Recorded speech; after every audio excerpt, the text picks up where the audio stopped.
मेरे प्यारे देशवासियों, नमस्कार। बीते सप्ताह हमने एक ऐसी उपलब्धि हासिल की जिसने हम सबको गर्व से भर दिया। आपने सुना होगा कि भारत ने पिछले सप्ताह 400 बिलियन डॉलर यानी 30 लाख करोड़ रुपए के एक्सपोर्ट का टारगेट हासिल किया है। पहली बार सुनने में लगता है कि ये अर्थव्यवस्था से जुड़ी बात है, लेकिन ये अर्थव्यवस्था से भी ज्यादा भारत के सामर्थ्य, भारत के पोटेंशियल से जुड़ी बात है। एक समय में भारत से एक्सपोर्ट का आंकड़ा कभी 100 बिलियन, कभी 150 बिलियन, कभी 200 बिलियन तक हुआ करता था। अब आज भारत 400 बिलियन डॉलर पर पहुंच गया है। इसका एक मतलब ये कि दुनिया भर में भारत में बनी चीजों की डिमांड बढ़ रही है। दूसरा मतलब ये कि भारत की सप्लाई चेन दिनों दिन और मजबूत हो रही है। और इसका एक बहुत बड़ा संदेश भी है।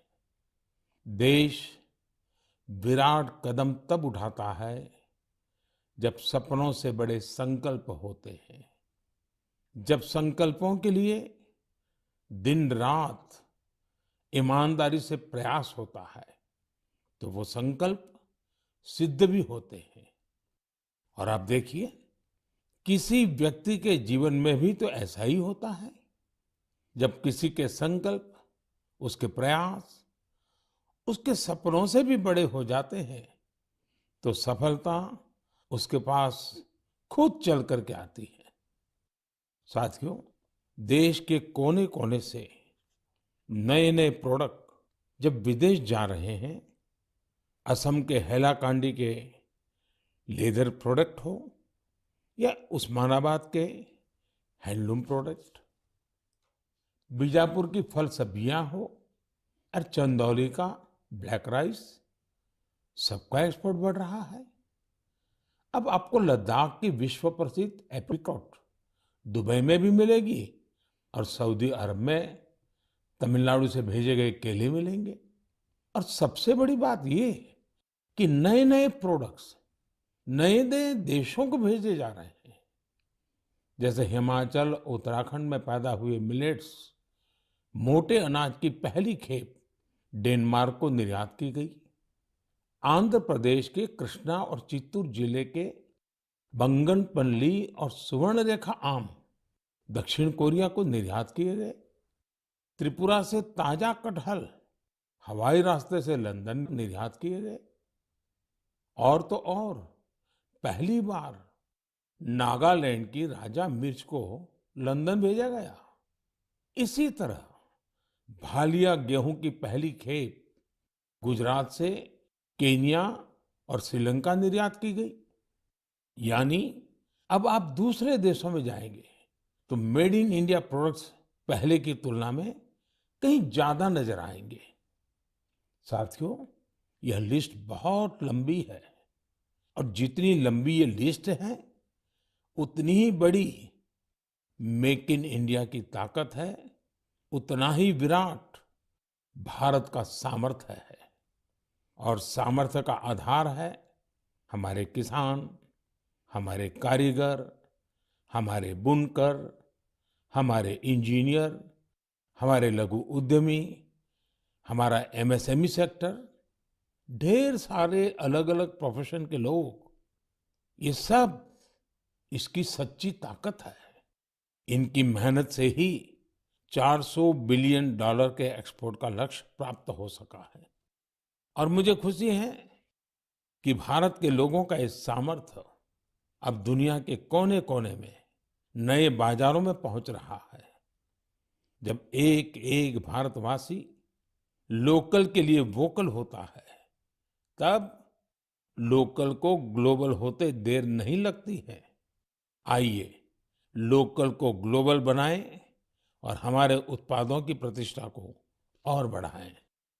साथियों, मन की बात के श्रोताओं को ये जानकर भी अच्छा लगेगा कि घरेलू स्तर पर भी हमारे लघु उद्यमियों की सफलता हमें गर्व से भरने वाली है। आज हमारे लघु उद्यमी सरकारी खरीद में गवर्नमेंट ई मार्केटप्लेस यानी जेम के माध्यम से बड़ी भागीदारी निभा रहे हैं। टेक्नोलॉजी के माध्यम से बहुत ही ट्रांसपेरेंट व्यवस्था विकसित की गई है। पिछले 1 साल में जेम पोर्टल के जरिए सरकार ने 1 लाख करोड़ रुपए से ज्यादा की चीजें खरीदी हैं। देश के कोने कोने से करीब करीब 1.25 लाख लघु उद्यमियों, छोटे दुकानदारों ने अपना सामान सरकार को सीधे बेचा है। एक जमाना था जब बड़ी कंपनियां ही सरकार को सामान बेच पाती थी, लेकिन अब देश बदल रहा है, पुरानी व्यवस्थाएं भी बदल रही है। अब छोटे से छोटा दुकानदार भी जेम पोर्टल पर सरकार को अपना सामान बेच सकता है। यही तो नया भारत है। ये न केवल बड़े सपने देखता है, बल्कि उस लक्ष्य तक पहुंचने का साहस भी दिखाता है जहां पहले कोई नहीं पहुंचा है। इसी साहस के दम पर हम सभी भारतीय मिलकर आत्मनिर्भर भारत का सपना भी जरूर पूरा करेंगे। मेरे प्यारे देशवासियों, हाल ही में हुए पद्म सम्मान समारोह में आपने बाबा शिवानंद जी को जरूर देखा होगा। 126 साल के बुजुर्ग की फुर्ती देखकर मेरी तरह हर कोई हैरान हो गया होगा। और मैंने देखा, पलक झपकते ही वो नंदी मुद्रा में प्रणाम करने लगे। मैंने भी बाबा शिवानंद जी को झुककर बार बार प्रणाम किया। 126 वर्ष की आयु और बाबा शिवानंद की फिटनेस दोनों आज देश में चर्चा का विषय है। मैंने सोशल मीडिया पर कई लोगों का कमेंट देखा कि बाबा शिवानंद अपनी उम्र से 4 गुना कम आयु से भी ज्यादा फिट है। वाकई बाबा शिवानंद का जीवन हम सभी को प्रेरित करने वाला है। मैं उनकी दीर्घ आयु की कामना करता हूं। उनमें योग के प्रति एक पैशन है और वे बहुत हेल्दी लाइफस्टाइल जीते हैं। जीवेम शरदः शतम। हमारी संस्कृति में सबको 100 वर्ष के स्वस्थ जीवन की शुभकामनाएं दी जाती हैं। हम 7 अप्रैल को विश्व स्वास्थ्य दिवस मनाएंगे। आज पूरे विश्व में हेल्थ को लेकर भारतीय चिंतन, चाहे वो योग हो या आयुर्वेद, इसके प्रति रुझान बढ़ता जा रहा है। अभी आपने देखा होगा कि पिछले ही सप्ताह कतर में एक योग कार्यक्रम का आयोजन किया गया। इसमें 114 देशों के नागरिकों ने हिस्सा लेकर एक नया वर्ल्ड रिकॉर्ड बना दिया। इसी तरह से आयुष इंडस्ट्री का बाजार भी लगातार बड़ा हो रहा है। 6 साल पहले आयुर्वेद से जुड़ी दवाइयों का बाजार 22,000 करोड़ रुपए के आसपास का था। आज आयुष मैन्युफैक्चरिंग इंडस्ट्री 1,40,000 करोड़ रुपए के आसपास पहुंच रही है। यानी इस क्षेत्र में संभावनाएं लगातार बढ़ रही हैं। स्टार्टअप वर्ल्ड में भी आयुष आकर्षण का विषय बनता जा रहा है। साथियों, हेल्थ सेक्टर के दूसरे स्टार्टअप्स पर तो मैं पहले भी कई बार बात कर चुका हूं, लेकिन इस बार आयुष स्टार्टअप्स पर आपसे विशेष तौर पर बात करूंगा। एक स्टार्टअप है कपिवा। इसके नाम में ही इसका मतलब छिपा है। इसमें क का मतलब है कफ, पी का मतलब है पित्त और वा का मतलब है वात। यह स्टार्टअप हमारी परंपराओं के मुताबिक हेल्दी ईटिंग हैबिट्स पर आधारित है। एक और स्टार्टअप निरोग स्ट्रीट भी है। आयुर्वेद हेल्थ केयर इकोसिस्टम में एक अनूठा कंसेप्ट है। इसका टेक्नोलॉजी ड्रिवन प्लेटफॉर्म दुनिया भर के आयुर्वेदा डॉक्टर्स को सीधे लोगों से जोड़ता है। 50,000 से अधिक प्रैक्टिशनर्स इससे जुड़े हुए हैं। इसी तरह आत्रे इनोवेशंस एक हेल्थ केयर टेक्नोलॉजी स्टार्टअप है जो होलिस्टिक वेलनेस के क्षेत्र में काम कर रहा है। इक्सोरियल ने न केवल अश्वगंधा के उपयोग को लेकर जागरूकता फैलाई है, बल्कि टॉप क्वालिटी प्रोडक्शन प्रोसेस पर भी बड़ी मात्रा में निवेश किया है। क्योर वेदा ने जड़ी बूटियों के आधुनिक शोध और पारंपरिक ज्ञान के संगम से होलिस्टिक लाइफ के लिए डाइटरी सप्लीमेंट्स का निर्माण किया है। साथियों, अभी तो मैंने कुछ ही नाम गिनाए हैं। ये लिस्ट बहुत लंबी है। ये भारत के युवा उद्यमियों और भारत में बन रही नई संभावनाओं का प्रतीक है। मेरा हेल्थ सेक्टर के स्टार्टअप्स और विशेषकर आयुष स्टार्टअप से एक आग्रह भी है।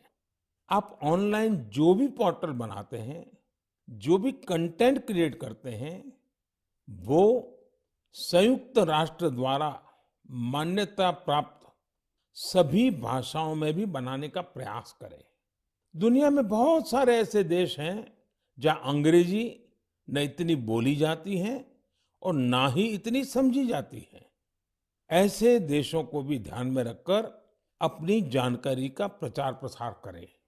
मुझे विश्वास है भारत के आयुष स्टार्टअप्स बेहतर क्वालिटी के प्रोडक्ट्स के साथ जल्द ही दुनिया भर में छा जाएंगे। साथियों, स्वास्थ्य का सीधा संबंध स्वच्छता से भी जुड़ा है। मन की बात में हम हमेशा स्वच्छता के आग्रहियों के प्रयासों को जरूर बताते हैं। ऐसे ही एक स्वच्छाग्रही हैं चंद्र किशोर पाटिल जी। ये महाराष्ट्र में नासिक में रहते हैं।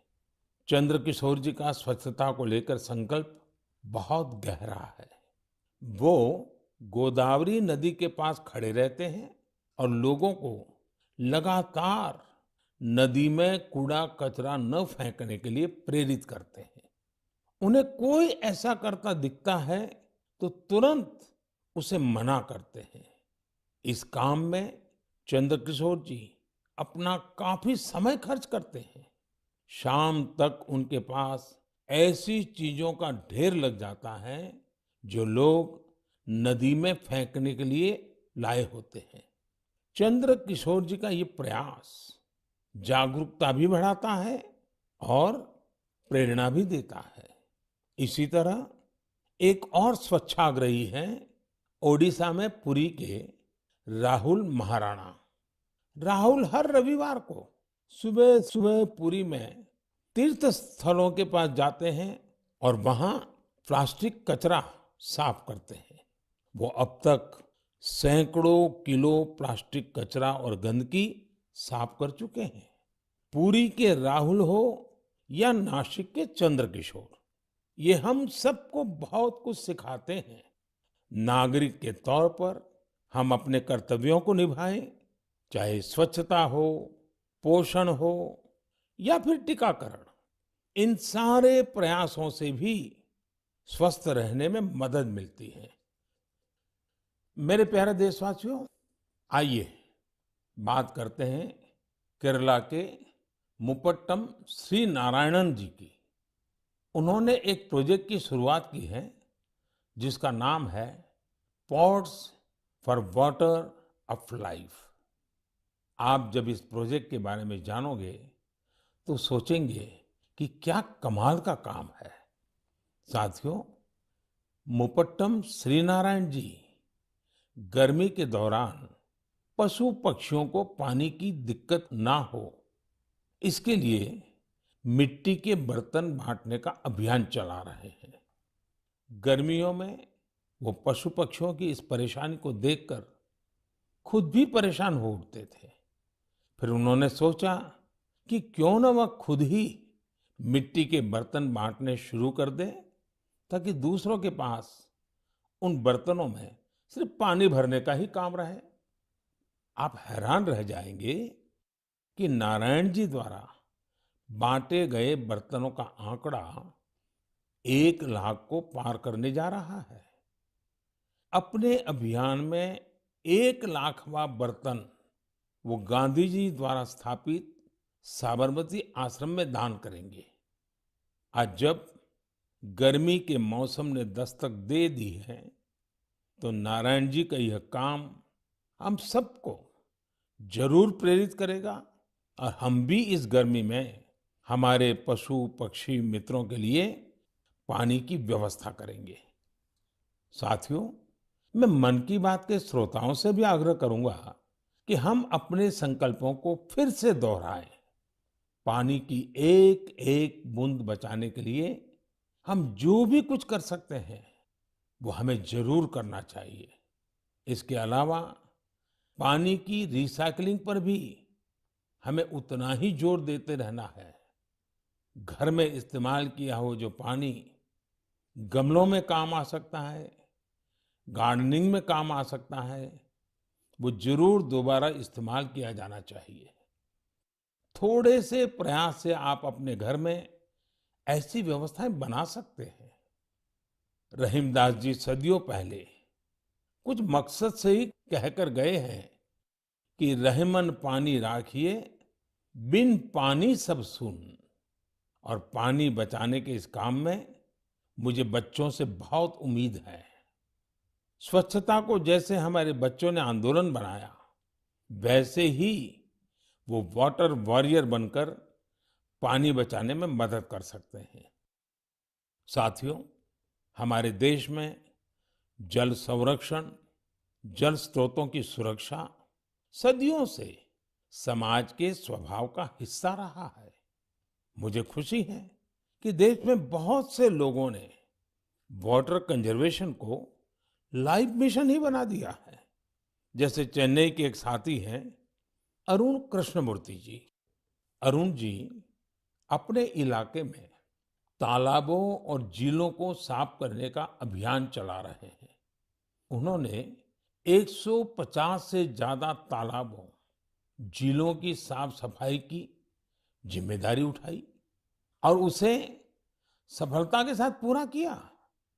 इसी तरह महाराष्ट्र के एक साथी रोहन काले हैं। रोहन पैसे से एक एचआर प्रोफेशनल है। वो महाराष्ट्र के सैकड़ों स्टेप वेल्स यानी सीढ़ी वाले पुराने कुओं के संरक्षण की मुहिम चला रहे हैं। इनमें से कई कुएं तो सैकड़ों साल पुराने होते हैं और हमारी विरासत का हिस्सा होते हैं।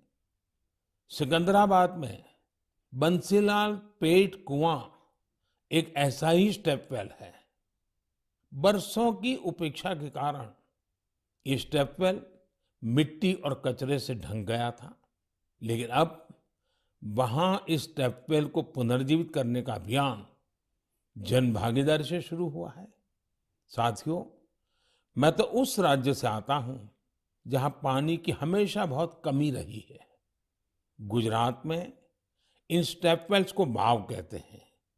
गुजरात जैसे राज्य में वाव की बड़ी भूमिका रही है। इन कुओं या बावड़ियों के संरक्षण के लिए जल मंदिर योजना ने बहुत बड़ी भूमिका निभाई। पूरे गुजरात में अनेकों बावड़ियों को पुनर्जीवित किया गया। इससे इन इलाकों में वाटर लेवल को बढ़ाने में भी काफी मदद मिली। ऐसे ही अभियान आप भी स्थानीय स्तर पर चला सकते हैं। चेक डैम बनाने हो, रेन वाटर हार्वेस्टिंग हो, इसमें इंडिविजुअल प्रयास भी अहम है और कलेक्टिव एफर्ट्स भी जरूरी है। जैसे आजादी के अमृत महोत्सव में हमारे देश के हर जिले में कम से कम 75 अमृत सरोवर बनाए जा सकते हैं। कुछ पुराने सरोवरों को सुधारा जा सकता है, कुछ नए सरोवर बनाए जा सकते हैं। मुझे विश्वास है आप इस दिशा में कुछ न कुछ प्रयास जरूर करेंगे। मेरे प्यारे देशवासियों, मन की बात उसकी एक खूबसूरती ये भी है कि मुझे आपके संदेश बहुत सी भाषाओं, बहुत सी बोलियों में मिलते हैं। कई लोग माई गॉव पर ऑडियो मैसेज भी भेजते हैं। भारत की संस्कृति, हमारी भाषाओं, हमारी बोलियां, हमारे रहन-सहन, खान-पान का विस्तार, ये सारी विविधताएं हमारी बहुत बड़ी ताकत है। पूरब से पश्चिम तक, उत्तर से दक्षिण तक, भारत को यही विविधता एक करके रखती हैं, एक भारत श्रेष्ठ भारत बनाती हैं। इसमें भी हमारे ऐतिहासिक स्थलों और पौराणिक कथाओं दोनों का बहुत योगदान होता है। आप सोच रहे होंगे कि ये बात मैं अभी आपसे क्यों कर रहा हूं? इसकी वजह है माधवपुर मेला। माधवपुर मेला कहाँ लगता है, क्यों लगता है, कैसे ये भारत की विविधता से जुड़ा है, ये जानना मन की बात के श्रोताओं को बहुत इंटरेस्टिंग लगेगा। साथियों, माधवपुर मेला गुजरात के पोरबंदर में समंदर के पास माधवपुर गांव में लगता है। लेकिन इसका हिंदुस्तान के पूर्वी छोर से भी नाता जुड़ता है। आप सोच रहे होंगे कि ऐसा कैसे संभव है? तो इसका भी उत्तर एक पौराणिक कथा से ही मिलता है। कहा जाता है कि हजारों वर्ष पूर्व भगवान श्री कृष्ण का विवाह नॉर्थ ईस्ट की राजकुमारी रुक्मिणी से हुआ था। ये विवाह पोरबंदर के माधवपुर में संपन्न हुआ था और उसी विवाह के प्रतीक के रूप में आज भी वहां माधवपुर मेला लगता है। ईस्ट और वेस्ट का ये गहरा नाता हमारी धरोहर है। समय के साथ अब लोगों के प्रयास से माधवपुर मेले में नई नई चीजें भी जुड़ रही हैं। हमारे यहाँ कन्या पक्ष को घराती कहा जाता है और इस मेले में अब नॉर्थ ईस्ट से बहुत से घराती भी आने लगे हैं। एक सप्ताह तक चलने वाले माधवपुर मेले में नॉर्थ ईस्ट के सभी राज्यों के आर्टिस्ट पहुंचते हैं, हैंडीक्राफ्ट से जुड़े कलाकार पहुंचते हैं और इस मेले की रौनक को चार चांद लग जाते हैं। एक सप्ताह तक भारत के पूरब और पश्चिम की संस्कृतियों का ये मेल, ये माधवपुर मेला एक भारत श्रेष्ठ भारत की बहुत सुंदर मिसाल बना रहा है।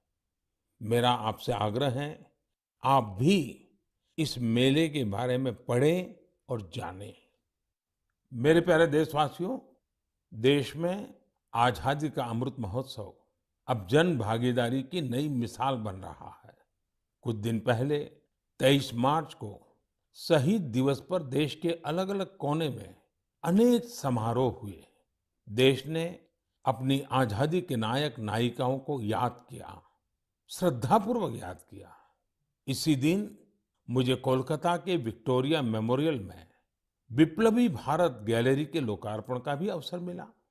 भारत के वीर क्रांतिकारियों को श्रद्धांजलि देने के लिए यह अपने आप में बहुत ही अनूठी गैलरी है। यदि अवसर मिले तो आप इसे देखने जरूर जाइएगा। साथियों, अप्रैल के महीने में हम दो महान विभूतियों की जयंती भी मनाएंगे। इन दोनों ने ही भारतीय समाज पर अपना गहरा प्रभाव छोड़ा है। ये महान विभूतियां हैं महात्मा फुले और बाबा साहब आम्बेडकर। महात्मा फुले की जयंती 11 अप्रैल को है और बाबा साहब की जयंती हम 14 अप्रैल को मनाएंगे। इन दोनों ही महापुरुषों ने भेदभाव और असमानता के खिलाफ बड़ी लड़ाई लड़ी। महात्मा फुले ने उस दौर में बेटियों के लिए स्कूल खोले, कन्या शिशु हत्या के खिलाफ आवाज उठाई। उन्होंने जल संकट से मुक्ति दिलाने के लिए भी बड़े अभियान चलाए। साथियों, महात्मा फुले की इस चर्चा में सावित्रीबाई फुले जी का भी उल्लेख उतना ही जरूरी है। सावित्रीबाई फुले ने कई सामाजिक संस्थाओं के निर्माण में बड़ी भूमिका निभाई। एक शिक्षिका और एक समाज सुधारक के रूप में उन्होंने समाज को जागरूक भी किया और उसका हौसला भी बढ़ाया। दोनों ने साथ मिलकर सत्य शोधक समाज की स्थापना की, जन जन के सशक्तिकरण के प्रयास किए। हमें बाबा साहब आम्बेडकर के कार्यों में भी महात्मा फुले के प्रभाव साफ दिखाई देते हैं। वो कहते भी थे कि किसी भी समाज के विकास का आकलन उस समाज में महिलाओं की स्थिति को देखकर किया जा सकता है। महात्मा फुले, सावित्रीबाई फुले, बाबा साहब आम्बेडकर के जीवन से प्रेरणा लेते हुए मैं सभी माता पिता और अभिभावकों से अनुरोध करता हूं कि वे बेटियों को जरूर पढ़ाएं। बेटियों का स्कूल में दाखिला बढ़ाने के लिए कुछ दिन पहले ही कन्या शिक्षा प्रवेश उत्सव भी शुरू किया गया है। जिन बेटियों की पढ़ाई किसी वजह से छूट गई है, उन्हें दोबारा स्कूल लाने पर फोकस किया जा रहा है। साथियों, ये हम सभी के लिए सौभाग्य की बात है कि हमें बाबा साहब से जुड़े पंच तीर्थ के लिए कार्य करने का भी अवसर मिला है। उनका जन्मस्थान महू हो, मुंबई में चैत्य भूमि हो, लंदन का उनका घर हो, नागपुर की दीक्षा भूमि हो या दिल्ली में बाबा साहब का महापरिनिर्वाण स्थल, मुझे सभी जगहों पर, सभी तीर्थों पर जाने का सौभाग्य मिला है। मैं मन की बात के श्रोताओं से आग्रह करूंगा कि वे महात्मा फुले, सावित्रीबाई फुले और बाबा साहब आम्बेडकर से जुड़ी जगहों के दर्शन करने जरूर जाएं। आपको वहां बहुत कुछ सीखने को मिलेगा। मेरे प्यारे देशवासियों, मन की बात में इस बार भी हमने अनेक विषयों पर बात की। अगले महीने बहुत से पर्व त्योहार आ रहे हैं। कुछ ही दिन बाद ही नवरात्र है। नवरात्र में हम व्रत, उपवास, शक्ति की साधना करते हैं, शक्ति की पूजा करते हैं। यानी हमारी परंपराएं हमें उल्लास भी सिखाती हैं और संयम भी। संयम और तप भी हमारे लिए पर्व ही है। इसलिए नवरात्र हमेशा से हम सभी के लिए बहुत विशेष रही है। नवरात्र के पहले ही दिन गुड़ी पड़वा का पर्व भी है। अप्रैल में ही ईस्टर भी आता है और रमजान के पवित्र दिन भी शुरू हो रहे हैं। हम सबको साथ लेकर अपने पर्व मनाएं, भारत की विविधता को सशक्त करें, सबकी यही कामना है। इस बार मन की बात में इतना ही। अगले महीने आपसे नए विषयों के साथ फिर मुलाकात होगी। बहुत बहुत धन्यवाद।